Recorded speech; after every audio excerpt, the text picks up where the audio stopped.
Welcome to the Remarkable Retail Podcast, Season 4, Episode 3. I'm Michael LeBlanc. And I'm Steve Dennis. Well, Steve, we're back after an adventurous episode, your fearless predictions for retail in 2022. Great response to that episode from our listeners. Now, you also, it was the companion piece, so to speak, to an article you wrote in Forbes. How was your overall response in response to your adventurous predictions? Well, it's been good in one sense in that the traffic for it was really good, and I got a lot of likes and people saying they agreed. I was kind of hoping for a little bit more pushback or a little bit more dialogue. So if you're listening to this episode and you want to come at me, feel free to reach out on social media, and maybe further down the road, we'll debate some of them a little bit more as the year unfolds. All right. And on this episode, we got a very special guest, Joe Kudla, founder and CEO of activewear retailer Vuori. It's a pretty remarkable story and a remarkable retailer. I was not aware of the brand. They don't do business up here in Canada. How did you become aware of it? I heard about it through a guy named Jim Gold. Jim used to be I worked with him at Neiman Marcus, and he was the president of Bergdorf Goodman, a division we owned, and then he was elevated. I don't know, he had a couple of big jobs, president of merchandising, president of stores or something at Neiman Marcus. He has now moved on to be the CEO of, I think it's Moda Operandi. And he mentioned it to me in a conversation like 18 months or so ago when he joined the board and said, Joe is a guy I should get to know at some point. And so this was our opportunity.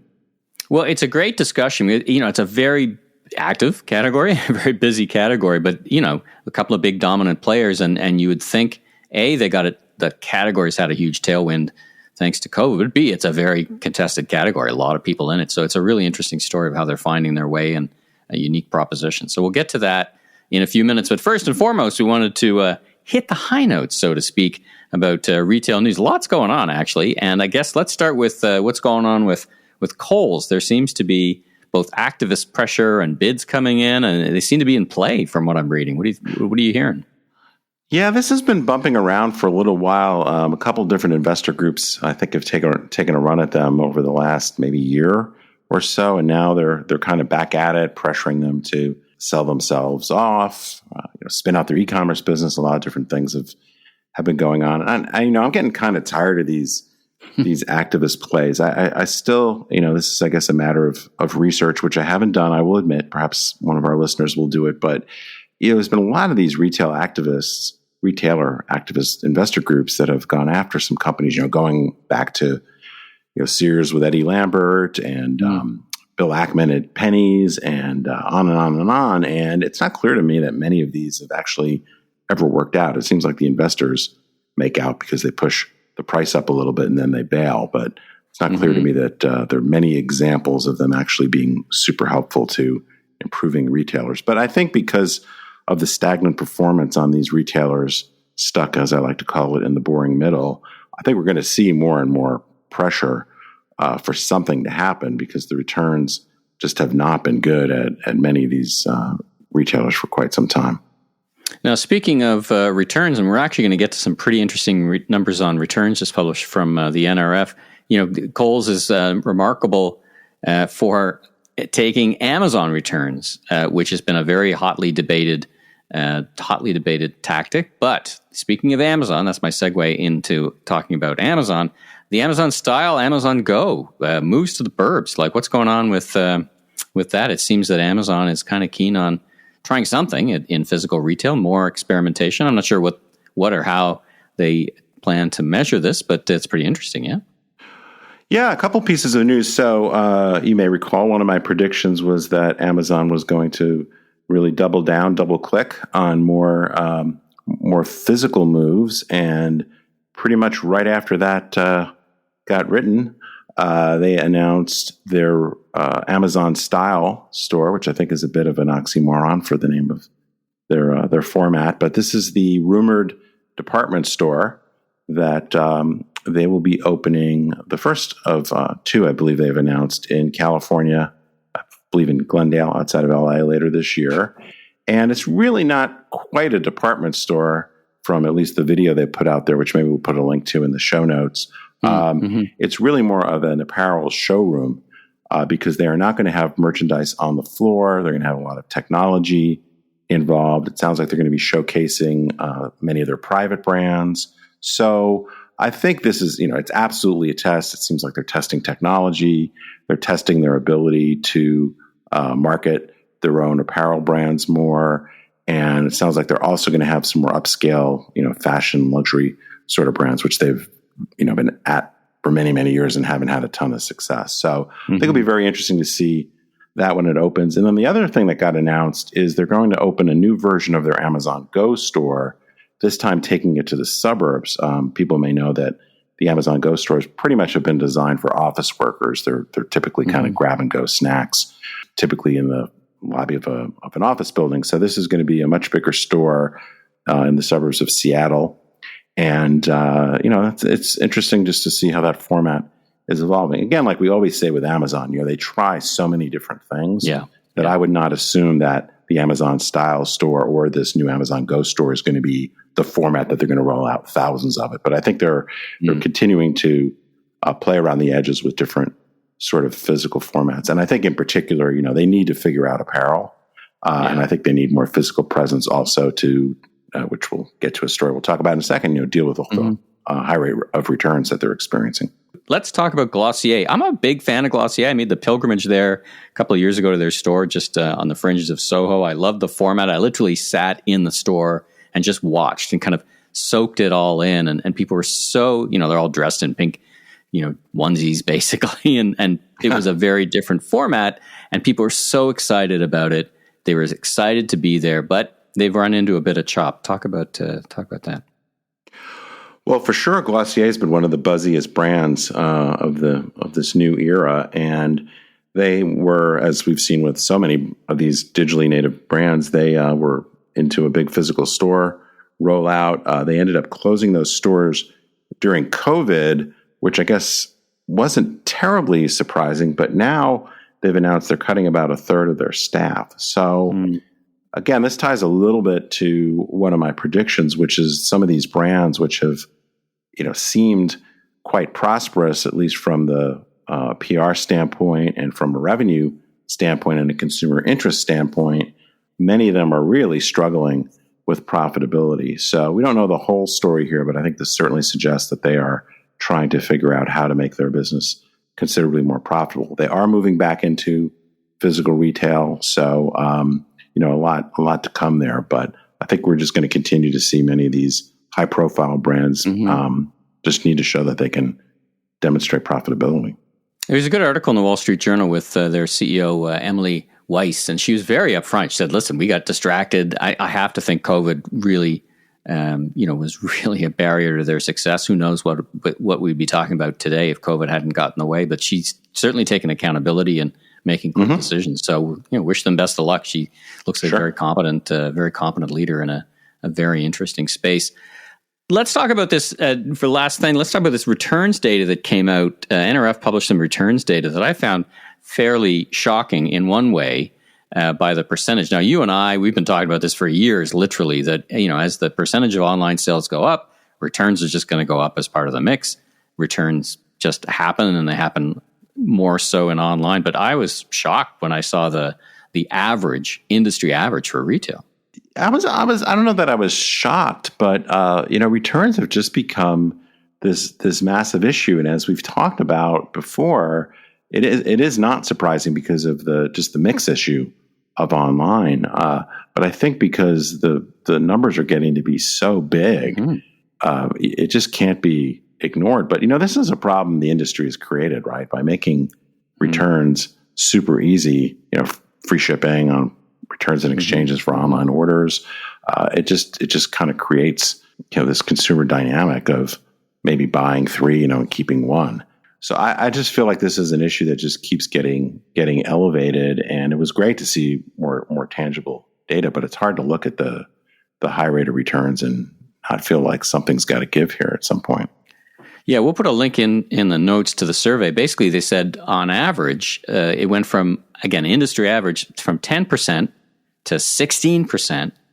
That's a huge jump. Online returns were about 20%. That's not a bad average, taking some things online. That doesn't shock me. But the 16%, wow, that's those are big dollars. And anyway, it's a great report. Gets into friendly fraud or fraud. That's all fraudulent returns. A whole big component of that as well. So So why don't we now get to our great interview with Joe Kudla from Vuori.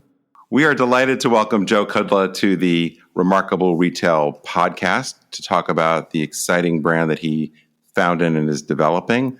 So welcome, Joe. How are you today? I'm doing great, guys. Thanks so much for having me on. Well, we're delighted to have you. You and I have I believe, a mutual connection with Jim Gold, who is he on your board? Is that right? He is. He also happens to be one of my favorite people in the world. But yes, fortunate to have Jim on the board.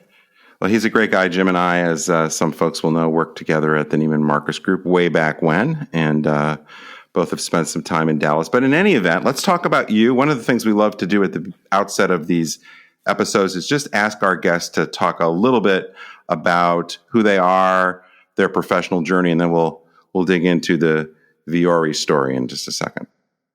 Yeah, happy to. I think I'm a bit of an anomaly, being the founder of an apparel brand. I studied accounting in college, and my first job coming out of school was supposed to be joining the audit practice at Ernst Young. So I don't think you see a lot of those types ending up in such a creative field. But, before I went to work for Ernst Young, I got this really unique opportunity, a slight detour, and I went to work as a model in Europe. I got my degree. And we've all been there. We've all been there.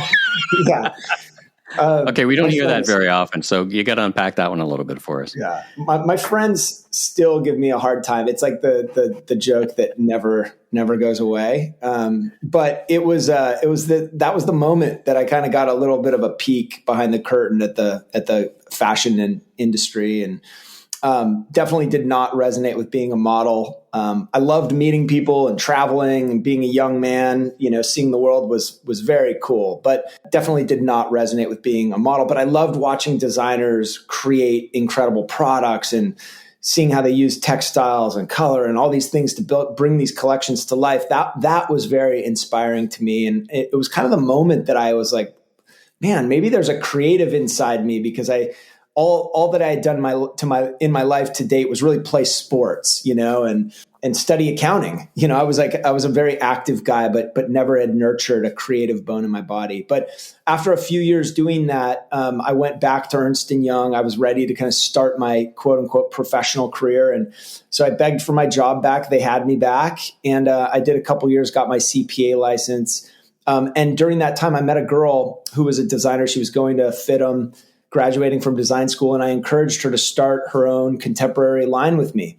And so we that was our first kind of go at an apparel brand, and it was never really set up for success. I mean, I didn't know that at the time, obviously, but we were young kids, and I learned how to make clothing and how to bring it to life, how to go out on the road, sell it to specialty boutiques. And while the business never really went anywhere, we got the brand in some really good stores. It was the first time that I kind of told myself, like, man, maybe I could do this.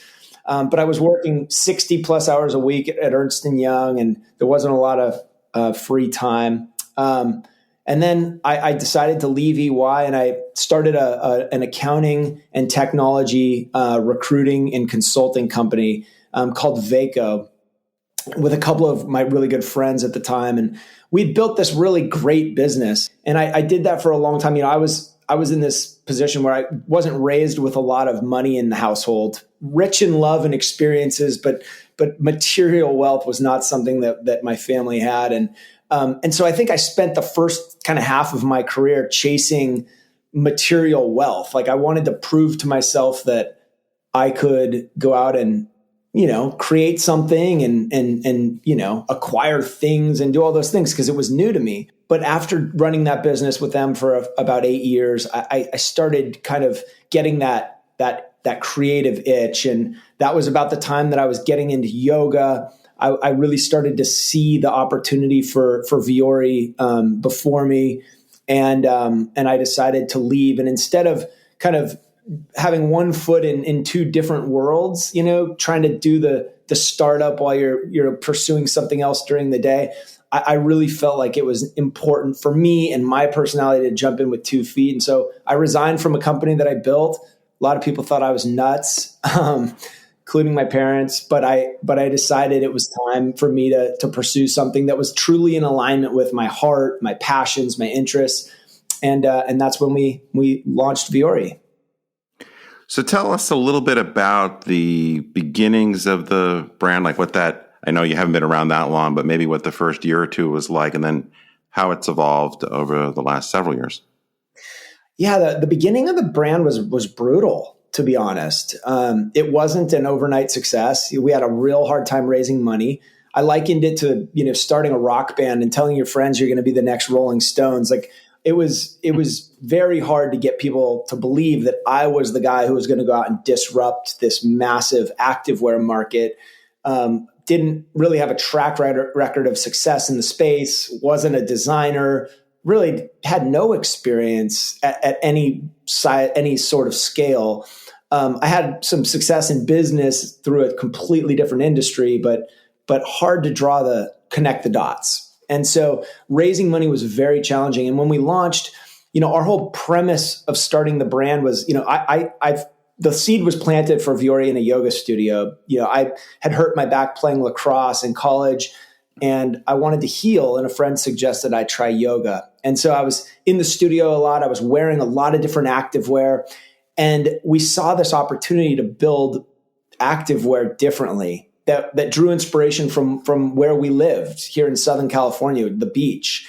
We identified as beach people, and out here on the West Coast, there's kind of this casual, effortless, sophisticated way of dressing. And we felt like activewear brands were really following the lead of the big kind of brands that defined the space, that have been owning it for a very long time. And as beach people, we saw an opportunity to build something with a unique point of view and an aesthetic centered around versatility. And so that was the vision for the brand. It was to come in here and do something really different. But we entered it through yoga participation, and we quickly found out that guys don't necessarily identify as yogis. That was the first flaw in our premise, and the second one was that we could sell product through like yoga studios and gyms, and that would provide us enough capital and a working capital model that could fund the growth of the business into the D2C space. That was another flaw. And after kind of a lot of contemplation and talking to our customers, we decided that we needed to pivot. It was right before we were literally out of money. We changed the brand premise. We changed the messaging. What we found out from our customers is that they loved the product, but they weren't using the product for yoga. They were literally doing everything else you could imagine before they were doing yoga. They were chasing their kids around the house. They were running. They were going to the gym. They loved it as lifestyle apparel. What we heard from our customers is that they loved the versatility of the brand. They loved how wearable it was. And that was always our intention, but we kind of took we used a yoga lens towards building the brand. So when we shifted to speaking more about the way that the customer was actually using the product, and we went all in on a direct consumer strategy, meaning like we needed to go out and build our audience direct via the web, via social media. And as soon as we shifted and made those two pivots after kind of an arduous first year in business, we really started to see the engines turn, and we defined that engine of growth. We were able to go back out to our friends and family and raise a little bit more capital and, find our groove. And that really set us on our trajectory towards where we're at today. It's so interesting. I mean, as you describe it, it's a real intersection of the personal and the professional, right? Coming together. It's weaving its way through your story. I mean, your life and your lifestyle is like a central character in the narrative. So it's interesting, again, as you talk about what it took to start spinning this flywheel. So let's cast our mind forward a little bit. The category apparel, activewear has just been on fire, and to some degree, thanks to the COVID era, and hopefully, as we look forward to the post-COVID era, how are you thinking about the brand, the apparel, the growth in a post-COVID era? And it is a very crowded category. It attracts a lot of attention. What do you think what's that secret sauce that makes that your brand stand out and spin that flywheel even faster? It's such a great question. And, people oftentimes want to understand, or they want to know if there's a some kind of a customer acquisition kind of, not gimmick but some kind of a hook or some kind of a unique strategy. But at the end of the day, in the business of clothing, it all comes down to the product. You've got to make great product. We are a group of product obsessed people, and we spend so much time making unique, differentiated product that feels great, that fits great. And ultimately that is the flywheel. It's making really great product. But to your point, we do benefit from a lot of trends right now, right? Like performance apparel, activewear, it's a growth market. And I think it was growing considerably prior to COVID. I think COVID was a bit of an accelerant of that trend, the casualization of our country. It was happening, but definitely COVID poured gasoline on that fire. And now as we come out, we're finding that the brand that we really set out to build pre-COVID is just resonating really deeply with how people are living their lives. The casualization of the workplace, people, the movement towards an active, healthy lifestyle. I think coming out of COVID, people are recognizing they've got to take care of themselves. They want to be active. They want to invest in their health and well-being. And I think our brand really speaks to that lifestyle very effortlessly. And that wasn't a pivot during COVID. That was something that the brand has always spoken to really from its inception. So, we feel really blessed. It's funny, it's a big space. Obviously, it's a crowded space. But when we launched, we saw this opportunity to carve out this niche very, very clearly. And we felt like it was just wide open space. You have the big kind of brands that defined what activewear looked like. But as men, we wanted product that would carry, that we could wear throughout all of these different aspects of our life. We didn't feel like we needed to buy activewear that identified us as a guy who was going to compete in a sport or a guy who was on his way to the gym. Like, we wanted to blur those lines. A lot of guys in Southern California were wearing board shorts to the gym because they didn't identify as a jock, Right. They didn't want to wear that shiny synthetic polyester. They wanted fabrications that looked and performed and felt a little bit more like cotton. They wanted it stripped down of all of those like unnecessary design features that don't really ultimately change your workout. And so that's what we did. We built product that was effortless. It was sophisticated. It was wearable. And you could wear it across every aspect of your life. And we prioritized fabrications that were incredibly soft. And we prioritized great modern fit. And so it's just easy to wear. I guess would a word like versatility be on kind of the vision board, right? So, that big idea that this is a versatile, you could bike to work, bike to the office and wear what you bought from your organization and get off the bike and go to work kind of thing. Is that part of your vision? 100%. Versatility is a huge part of it. And, it's funny because now a lot of brands, you'll hear versatility being a keyword in a lot of marketing campaigns, especially in our space. But Vuori is really proud to have been a pioneer. When we launched the business back in 2015, nobody was talking about versatility for men. And I grew up in a time where you were either a skater or you were a jock.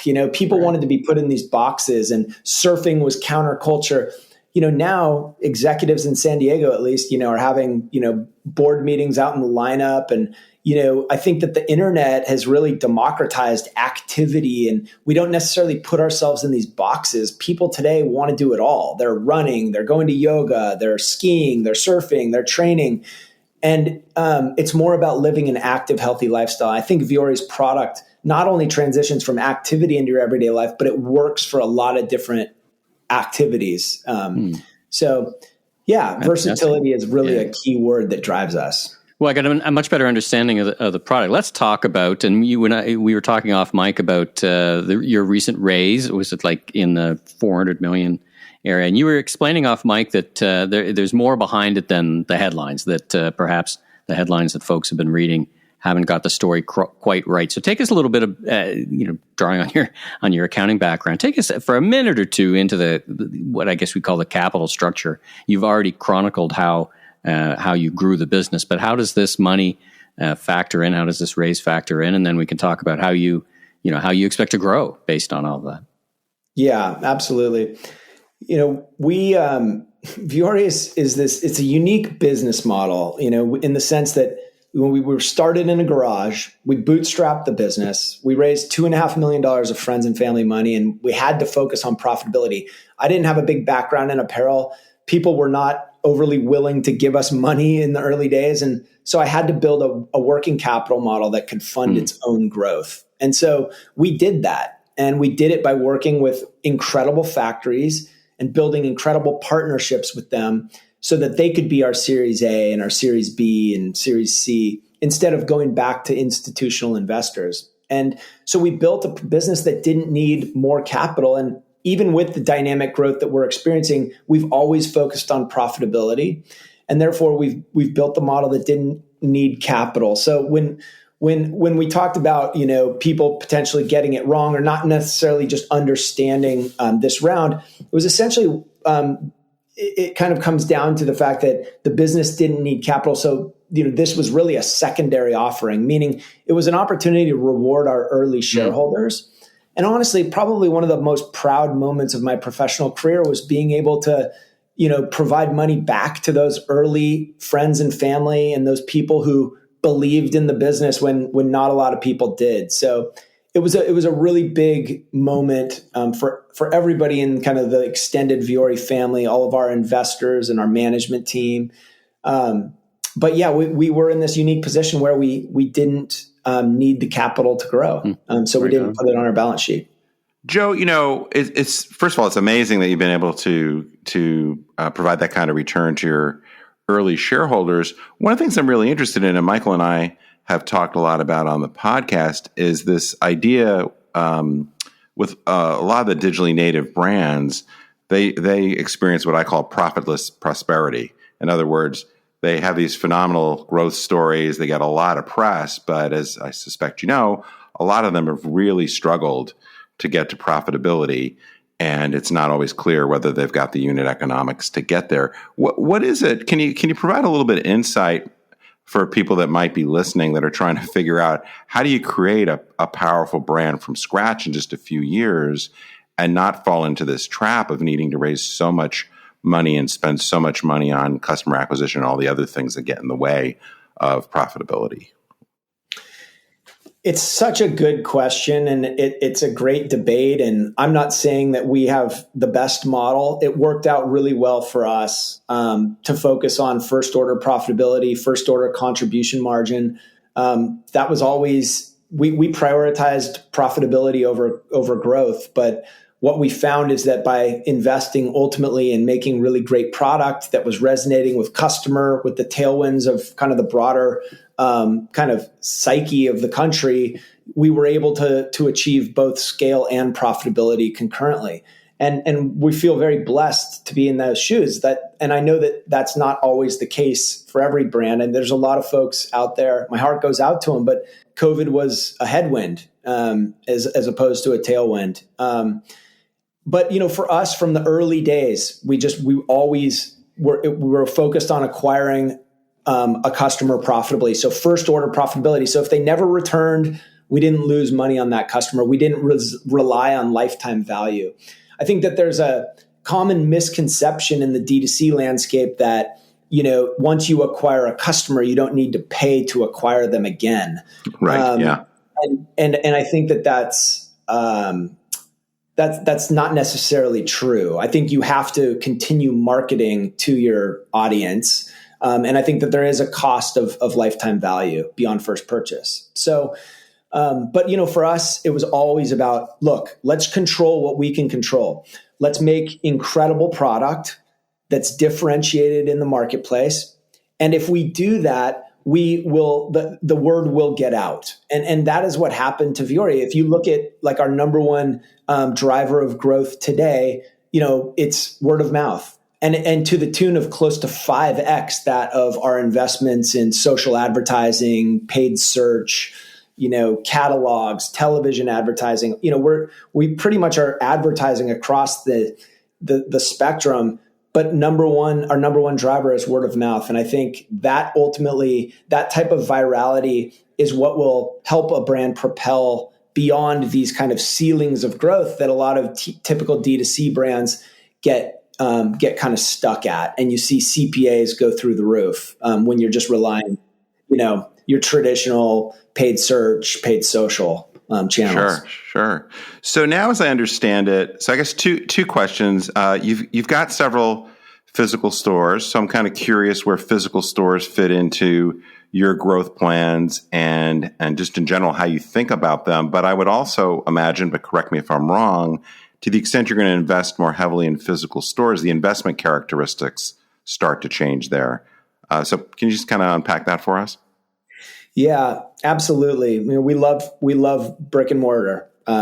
Huge fan. I'm definitely not in the camp of, retail is dead. We've always embraced brick and mortar retail, albeit very strategically, both from a wholesale standpoint. We've embraced relationships with very strategic wholesale partners, and we believe that's a big part of our success story. But we've always had retail stores. From our inception, we launched with a pop-up shop in our backyard of Encinitas, and nobody was coming through the door, and so we had to figure out how to capture the attention of the community. And so we started partnering with local artists and other brands to bring people together and host events to support emerging artists. And before you know it, the community was having these events for the community. It was like we were a catalyst to bring people together. And then people slowly started wearing our product around town, and then we could get feedback on how that product was working for them and improve it. But it was in that pop-up shop that we really learned how to be vertical retailers. None of us really had any experience. I worked a short stint at Abercrombie and Fitch when I was in college, but I was not a trained retailer. But it was a really great experience for us to learn how to connect with the customer, and the data that we were able to get from those stores, observing the customer try on product, tell us what they like, tell us what wasn't working. And then how we engaged with the community at a really grassroots level. It was really palpable. So when the landlord told us they were tearing down the building and we had to move out, we were like, we have to have a store. So we signed our first long-term lease in our backyard of Encinitas, and then we moved up to Manhattan Beach in Los Angeles, and we opened a store there and kind of did the same thing, focused on community. How can we be in service to the community? And that's been the ethos that we've brought to all of our stores. And we love our stores. We could talk a lot about, the data as to why stores are a great kind of, part of a holistic strategy, but our stores have been very profitable. They do require investment, and we're 7 years in now, and so we've got a balance sheet that can support the vertical retail expansion. It would have been harder to do right out of the gates, but now that there's awareness, it's just so fun to see Vuori come to new markets and see our customers showing up and supporting us. Well, your last point, Joe, about new markets, it gives us a nice segue into kind of our last question, and that's what's next? I mean, it's a funny question for such a fast-moving, innovative brand. Are you looking at international expansion? I'm up here in Toronto. Maybe one day I might be able to buy your product one way, shape, or another. What's next? How do you imagine taking that business forward? And give us a quick bit of insight on that. Yeah, I mean, we're going to continue focused on the number one thing that drives us. That's making great products. So, we're launching an innovation office in Taipei. It's being pioneered by a legend in the space that we're so fortunate to be partnering with. He's developed some of the best fabrics in our space. And so we're excited to be working with a true material scientist to bring some first to market innovation to our customers. But yeah, we're very bullish on vertical retail. We're going to, open 100 stores in the next 5 years. We're excited to bring Vuori retail stores to the East Coast. Our first store will open in Boston in March, and then we're looking to get to open in New York in June. So very thrilled about the expansion to the East Coast, and then we're working on our first store abroad, which will be in London. And so look out for that store opening, hopefully this summer, as we launch our .com business. So much stuff going on, but We're just having a lot of fun managing the business. Well, it's such a great conversation. Just great listening to you, and that anchoring in the financials that is mixed with your creativity and your kind of zest for this business. It's really, really fun to listen to. So, by all means, when you get around to it, pop up a store into Vancouver and poke the bear a little bit. It's just due north of you there, Joe. So, but anyway, listen, thanks so much for joining us on Remarkable Retail. It's really, really great conversation. Clearly fits within our brand of talking to remarkable retailers and a great story. So thanks so much for making the time. I'm sure it's a busy time for us. And once again, thanks for joining us on the Remarkable Retail Podcast. Thank you, Steve. Thank you, Michael. It was fun being with you guys. If you like what you heard, please follow us on Apple, Spotify, or your favorite podcast platform so you can catch up with all our great interviews and insights, and new episodes will show up each and every week. Sure to check out our YouTube channel, and last but not least, tell your friends and colleagues in the retail industry all about us. And I'm Steve Dennis, author of the best-selling book, Remarkable Retail, How to Win and Keep Customers in the Age of Disruption. You can learn more about me, my consulting, and keynote speaking at stephenpdennis.com. And I'm Michael LeBlanc, producer and co-host of the Conversations with Commerce Next podcast, the Voice of Retail podcast, keynote speaker, and host of the all-new Last Request Barbecue Cooking Show on YouTube. And you can learn even more about me on LinkedIn or MELeBlanc.co. Have a safe week, everyone.